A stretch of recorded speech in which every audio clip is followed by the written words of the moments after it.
¿Qué pasó con Nicanor Boluarte, el hermano de la presidenta? El Poder Judicial revocó la prisión preventiva que le dictó el juez Richard Concepción Carguancho por 36 meses. Recordemos que Nicanor Boluarte está siendo investigado por el caso de los Guayquis en la sombra y está en la clandestinidad, estuvo en la clandestinidad desde el 19 de noviembre del año pasado. Estamos aquí en el set de Perú 21 con Álvaro Reyes, con quien vamos a comentar sobre esta medida que ha tenido el Poder Judicial. ¿Cómo estás, Álvaro? Hola, Mayra, ¿qué tal? Lo que comentas puede haber sorprendido a muchos, ¿no? Que se ordene la revocatoria o que se anule, en todo caso, esta resolución que ordenaba la prisión preventiva de Nicanor Boluarte. Pero si uno analiza el criterio que ha tenido esta misma sala, que es la Quinta Sala Nacional de Apelaciones, con respecto al abogado Mateo Castañeda en diciembre pasado, uno más bien entendería que era algo que iba a suceder, ¿no? Porque Mateo Castañeda, también involucrado en esta investigación conocida como los Guayquis en la sombra, también llegó a ser liberado. Él sí estaba cumpliendo prisión preventiva. Recordemos que Nicanor Boluarte estaba prófugo. En el caso de Mateo Castañeda, él consigue su libertad, pero justamente los criterios que aplicó la Quinta Sala Nacional de Apelaciones tenían que ver con los cambios que hizo el Congreso de la Ley de Organización Criminal, ¿no? Elevando mucho más los estándares o que caracteriza a una organización criminal. Pero, a ver, hay pruebas. En este caso, en el caso Guayquis en la sombra, contra Nicanor Boluarte y Mateo Castañeda, ¿no había otra opción para que se resguardara? Porque tengo entendido que se ha revocado esta prisión preventiva, pero Nicanor Boluarte puede, en estos momentos, tener contacto con los testigos en el caso, de repente torcer voluntades, si así lo quisiera. Bueno, eso tiene que ver nuevamente con una cuestión legal y es justamente, insisto, con los cambios que hizo el Congreso, ¿no? Porque, por ejemplo, ahora una organización criminal es considerada como tal solamente si comete delitos graves, ¿no? Delitos graves como, por ejemplo, el lavado de activos, el tráfico de drogas, también la trata de personas. Entonces, ya no tanto delitos que uno estaba acostumbrado a, justamente que se caracterizan los delitos de corrupción de funcionarios, ¿no? O sea, ahí los congresistas han jugado en beneficio propio y, de hecho, ese fue el criterio que manejó en primera instancia el juez Richard Concepción Carguancho, ¿no? Porque él en su resolución dice las leyes han sido hechas con nombre propio para beneficiar por un lado a Waldemar Cerrón, el hermano de Vladimir Cerrón, que también está siendo investigado, ¿no? Y él hizo un control difuso, ¿no? Que es una evaluación que se hace en el Poder Judicial, en algunas instancias, para justamente decir qué ley se aplica o no en este caso, ¿no? Y en segunda instancia la sala le hizo un jalón de orejas al juez Concepción Carguancho y les dice que eso no se puede hacer en esa instancia donde recién se está investigando, ¿no? Sino en una etapa más definitiva, ¿no? Que es ya, digamos, cerca a la condena. Pero eso yo creo que ya nos puede comentar un especialista como el ex procurador anticorrupción, Iván Montoya, ¿no? Quien ya tenemos con nosotros acá. Sí, claro que sí. Vamos a darle la bienvenida. ¿Cómo está, doctor Montoya? Buenas tardes, ¿cómo está usted? Bienvenido, y preguntarle qué le parece a usted esta medida y si concuerda con que todo el meollo del asunto viene desde que el Congreso ha hecho estas modificaciones y le recorta así las herramientas al Ministerio Público para poder continuar con la investigación y a su vez el Poder Judicial tampoco puede hacer más. Sí, de lo que he podido leer de la resolución, el diagnóstico de lo que su colega mencionaba es cierto, es decir, esta revocatoria obedece efectivamente a este cúmulo de reformas, en este caso específicamente respecto a la ley de organización criminal, del tipo penal de organización criminal, que ha sufrido dos modificaciones. Basta con la primera modificación que la hizo sumamente rígida, es decir, la redujo su ámbito de aplicación y por lo tanto muchos supuestos han quedado fuera de una calificación de crimen organizado y que ha motivado una manifestación enorme de la población, sobre todo los sectores de transportes. Todo ello ha logrado beneficiar a algunas estructuras que están siendo investigadas por organización criminal, entre ellas esta vinculada al hermano de la presidenta. Efectivamente, eso es lo que ha sido el determinante para revocar la decisión del juez Carguancho respecto de conceder la medida de detención preventiva. En este caso, la sala ha dicho no puede hacer control difuso, como se ha mencionado en esta etapa, no corresponde, se ha tenido que reformular en función a la nueva legislación, a la forma nueva como se califica crimen organizado, y según ello, entiendo que efectivamente no procede la prisión preventiva y se la revoca, ¿no? Entiendo que no procede por las finalidades, no procede por los delitos a los cuales está destinado la comisión de organización criminal, entre ellos cohecho activo, otro de tráfico de influencias, no estarían dentro de la calificación de las penas que ahora se exigen, como decía su colega. Entonces, por esas reformas que efectivamente el juez Carguancho la inaplicó, pero esta sala ha decidido aplicarlas y revocar la decisión del juez Carguancho. Ese es lo que usted dice, es cierto. Toda esta modificación ha servido para beneficiar efectivamente al hermano de la presidenta, ¿no? Y al grupo que está siendo investigado. Doctor, ¿cómo está? Yo quería consultarle qué tan cierto es lo que concluye la sala, esta quinta sala penal de apelaciones al decir que no se puede aplicar el control difuso en un caso de que se resuelva la prisión preventiva, ¿no? Y que debe ser en una etapa más decisiva. ¿Es algo debatible o se ciñe ya a lo que manda la ley? Mire, una cosa primera, ¿no? Cuando la ley se usa para beneficio propio, para torcer la naturaleza de la ley, es decir, para legislar por intereses estrictamente particulares, y no como dice la Constitución, la ley tiene una naturaleza general y abstracta, ¿no? Para evitar efectivamente discriminaciones, trato desigual. Pero cuando la ley se ha torcido de esa manera, los operadores del derecho, hasta donde es razonable, tienen que operar con los instrumentos que tienen. Uno de esos instrumentos es el control difuso. Leyendo la sentencia, la resolución, no sentencia, sino la resolución, en las que el argumento es como el que usted dice, es decir, aquí en esta etapa no puedes realizar el control difuso porque estamos porque las normas me dicen que lo debo hacer cuando resuelvo el fondo del asunto. No dice siquiera resolver el fondo, dice cuestiones de fondo. No dice sentencias de fondo, la ley orgánica del Poder Judicial. Pues bien, creo que es una interpretación un poco interesada, me parece, de la sala, a efectos de evitar una medida de detención preventiva como la que se esperaba confirmar. Primero, creo que hay antecedentes. Puedo equivocarme, pero hasta donde yo recuerdo.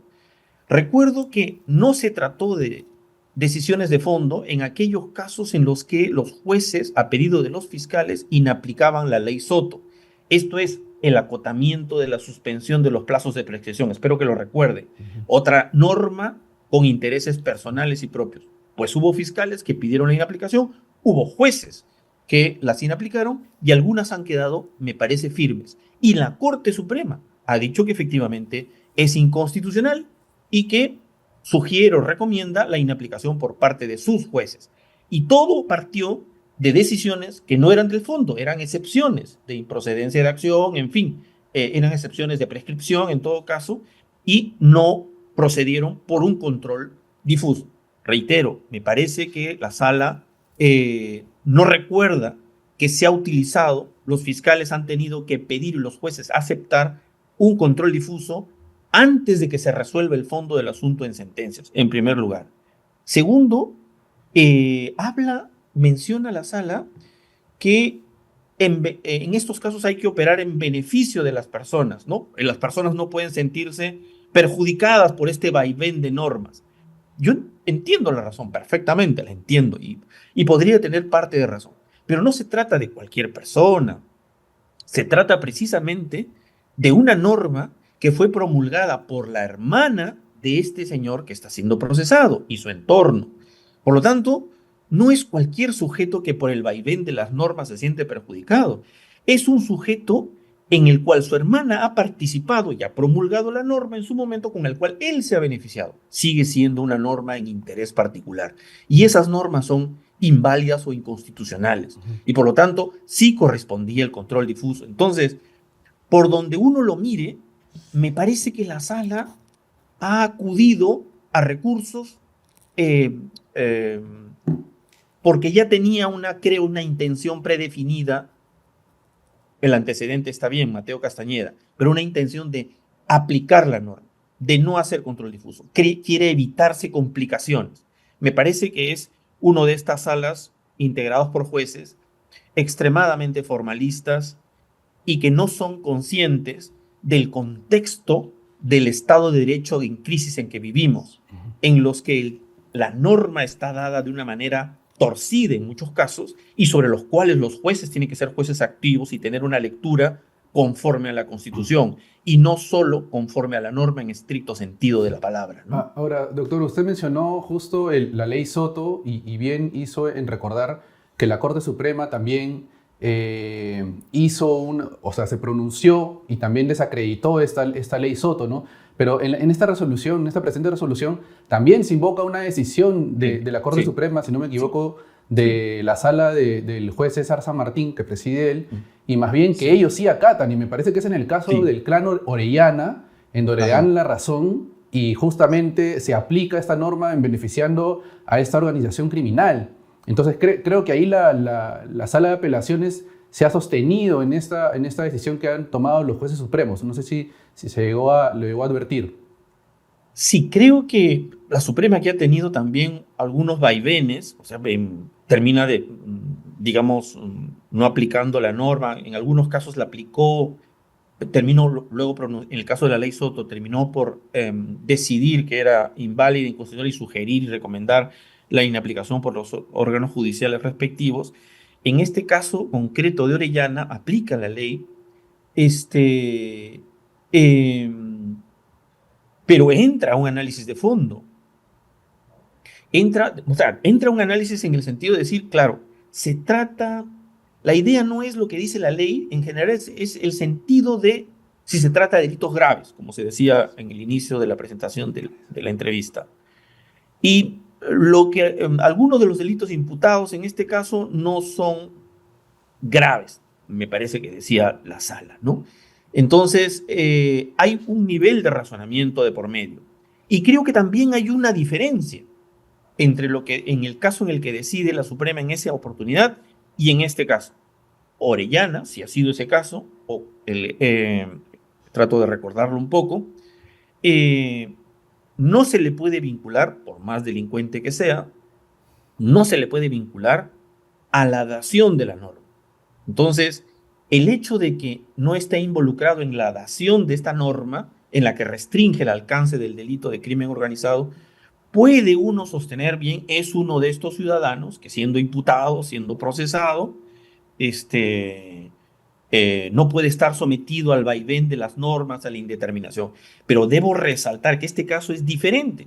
Se trata del hermano de la presidenta y la presidenta ha promulgado la ley, que tiene intereses propios de congresistas, pero también del entorno del Ejecutivo, y los ha terminado beneficiando. Por lo tanto, ese es un punto muy importante y por lo tanto va en contra abiertamente de la Constitución, que no se puede legislar con nombre propio. Por lo tanto, ellos no se pueden beneficiar de normas dadas en beneficio propio. Me parece que eso es parte fundamental de un Estado de Derecho, ¿no?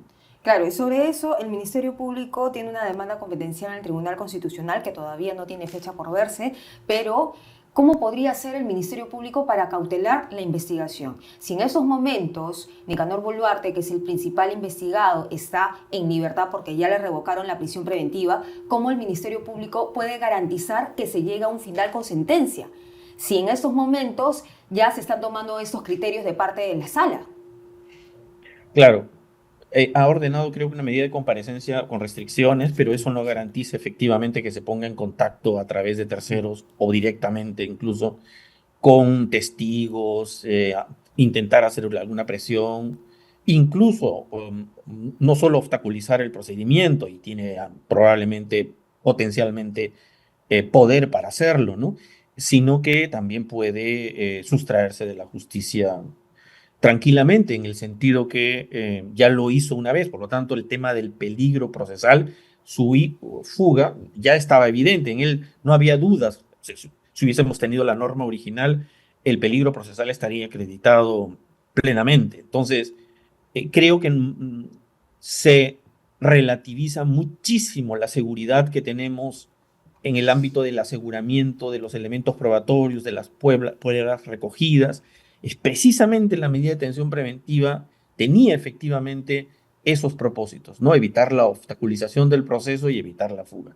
Ambos peligros, creo ya bastante acreditados, pero por el tema de la norma de la primer requisito para la detención preventiva, es decir, el delito, no entra ya en la subsunción de que aparentemente se hace con la nueva ley, con la reforma de la ley de crimen organizado. Entonces, lo que usted dice es cierto, es decir, la forma de asegurarlo con esta medida de comparecencia con restricciones es muy débil, ¿no? Yo tengo una última consulta, doctor, y tiene que ver, insistir en el análisis de los cambios que ha hecho el Congreso, ¿no? Y uno de estas variaciones es justamente tratar a una organización criminal porque su fin único y último es conseguir beneficios económicos, ¿no? Eso es lo que ha modificado el Congreso. Entonces, ya no se puede entrar, digamos, o no se puede considerar una organización criminal que comete actos de corrupción. ¿Hasta qué punto, digamos, que puede interpretarse la norma? O sea, ya simplemente si hay bueno, lo que dice el Código Penal es que son de 2 a 3 más personas, ¿no? Que se constituyen para cometer delitos, ¿no? Eso se tenía como un principio para considerar una organización criminal. Y si cometen actos de corrupción, pero no tienen como fin tener beneficios económicos, entonces ya no es considerado una organización criminal. ¿Cómo se los trata entonces a este tipo de personas que en grupo cometen delitos? ¿Cómo se los puede abordar en todo caso? A ver, hay dos formas, ¿no? Una, que creo que el Ministerio Público, no sé si ha planteado una demanda de inconstitucionalidad en este caso, ¿no? Claro, lo óptimo hubiera sido que un tribunal constitucional razonable, ante el planteamiento de una demanda de inconstitucionalidad, una acción de inconstitucionalidad contra esa ley, lo resolviera relativamente rápido y por lo tanto todos los órganos rápidamente consideraran de manera ahora ya plenamente respaldada la inaplicación de lo que en su momento se dio como ley, porque un tribunal la dejó sin efecto, la sacó del ordenamiento jurídico, es como decirle, nunca exististe, nunca hubo esa ley, y los fiscales y jueces pudieron haber continuado tranquilamente con el planteamiento de sus requerimientos y de sus pedidos de medidas cautelares si correspondía. Dado que eso no ha ocurrido, el otro camino era el control difuso, pero ahí estamos ante el vaivén de qué juez lo acepta o qué sala lo acepta para saber si prospera el caso con la normativa original, mientras se resuelve en el Tribunal Constitucional. Entonces, supongo que acá el fiscal va a impugnar esto va a intentar que llegue a la Corte Suprema y que la Corte Suprema, más allá de sus pronunciamientos particulares, tome una posición como la ha tomado con la ley Soto, que también es otro canal, una suerte de acuerdo plenario en la que, vía interpretación conforme a la Constitución, defina la posibilidad de que los jueces inapliquen esa ley. Esa es otra posibilidad. Habría que ver bien cuál es el devenir de esto, pero en cualquier caso, mientras todo eso se produzca, estamos sujetos al criterio de un juez y de una instancia superior que controle esa decisión, como en este caso ha ocurrido la revocación, a mi juicio, de manera negativa, ¿no? Entonces es necesario que pronto haya o un pleno casatorio o un acuerdo plenario para que se decida esto. No sé si nos podría de repente precisar ahí cada cuánto tiempo es que puede suceder esto o cuál es el criterio para convocar en todo Los caso. plenos jurisdiccionales ocurren una vez al año, a veces 2 veces al año, pero ha habido, creo yo, en algunos casos, súbitamente se ha convocado a un pleno jurisdiccional por un caso de urgencia. Y en todo caso puede haber un pleno en relación a este caso, por ejemplo, ¿no? Pero para que tenga como una suerte de parámetro de extensión. Entonces, puede ocurrir entonces la convocatoria a un pleno jurisdiccional, el fiscal de la nación o la fiscal de la nación en este caso debería de pedirlo, por ejemplo, si le interesa el caso, aunque me parece que esta fiscal de la nación siendo aparentemente correcta, me parece, tiene, me parece, un perfil bastante formalista del derecho, ¿no? Me parece que no ve el entorno que estamos viviendo a raíz de el tipo de normas, el tipo de leyes que se están produciendo. Entonces, originalmente en su momento es un fiscal de la nación el que toma la iniciativa y le pide a la Corte Suprema un pleno sobre este punto o un acuerdo plenario para que tomen una decisión sobre esta normativa, por ejemplo, ¿no? Pero no vemos movimiento en este momento, Claro. ¿no? Habría que ver entonces, en este caso concreto, las impugnaciones cómo avanzan, ¿no? Si no lo hace la fiscal de la Nación, entonces el caso está perdido contra Nicanor Boluarte. ¿Se puede leer de esa manera? Entendería yo que se va a impugnar esta decisión. No lo sé cuál será la opinión del fiscal superior en este caso. Impugnará y llegará a la Suprema, ¿no? No sé si pueda llegar vía casación, no sé si restringirán el acceso a la casación, pero si llega en casación, podría ser un momento oportuno para que la Corte Suprema, al menos una sala, tome una o vayan tomando una posición sobre la ley, ¿no? Muy bien, muchísimas Sobre la gracias, doctor reforma. Montoya, por estar con nosotros analizando este tema tan importante como es el de Nicanor Boluarte por ser hermano de la presidenta, quien ha estado en la clandestinidad desde el año pasado en noviembre. ¿Qué te parece, Álvaro, lo que ha dicho el especialista? Creo, bueno, es algo que justo había comentado, ¿no? Pero lo que ahí más nos debe preocupar es, creo que al común de los ciudadanos, ¿no? Que justo esta modificación de la ley de crimen organizado, que obviamente lo han hecho los congresistas pensando en ellos mismos, Va a haber pero un impacto en la ciudadanía. exactamente, ¿no? Porque va a favorecer, y ya lo está haciendo, hemos visto ya muchos casos en donde, por ejemplo, acuden al inmueble donde está esta organización criminal y los fiscales no pueden hacer nada porque tiene que llegar el abogado o el procurador, ¿no? Para garantizar la defensa de los investigados, ¿no? El efecto sorpresa se ha perdido. El efecto sorpresa se ha perdido y ahora, ¿no? Los estándares elevadísimos que se están poniendo para considerar organización criminal también es una traba que se pone justamente a la lucha contra la corrupción y en sí contra el delito en general, ¿no? Pero Entonces, tantos casos de corrupción de funcionarios que hemos visto, por ejemplo, aquí nomás, en el anterior gobierno de Pedro Castillo, bueno, es un solo gobierno en realidad, pero como se cambió de presidente tan rápidamente por ese golpe de estado de Pedro Castillo, Sada Goray, por ejemplo, también está investigada. El mismo Chibolín. Claro, claro, acá lo esencial, digamos, ¿no? Es algo que justo lo había comentado, es por qué considerar a una organización criminal únicamente si ésta tiene el objetivo de conseguir dinero, ¿no?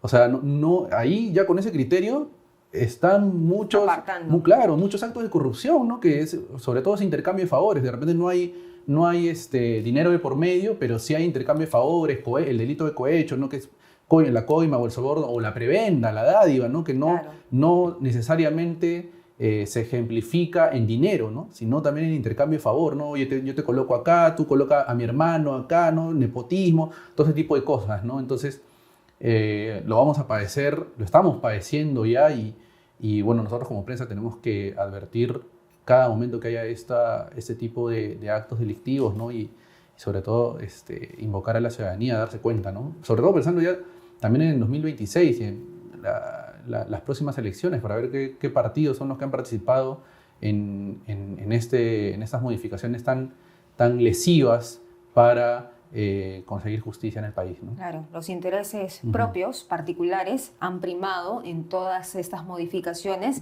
y seguramente nosotros en Perú 21 vamos a conseguir más detalles sobre este caso de Nicanor Boluarte y sobre los que se vienen, también sobre la presidenta Dina Boluarte, sus retoques, también están los Rolex, en fin, una infinidad de investigaciones hasta el momento. Muchas gracias, Álvaro. Listo, a ti, Mayra.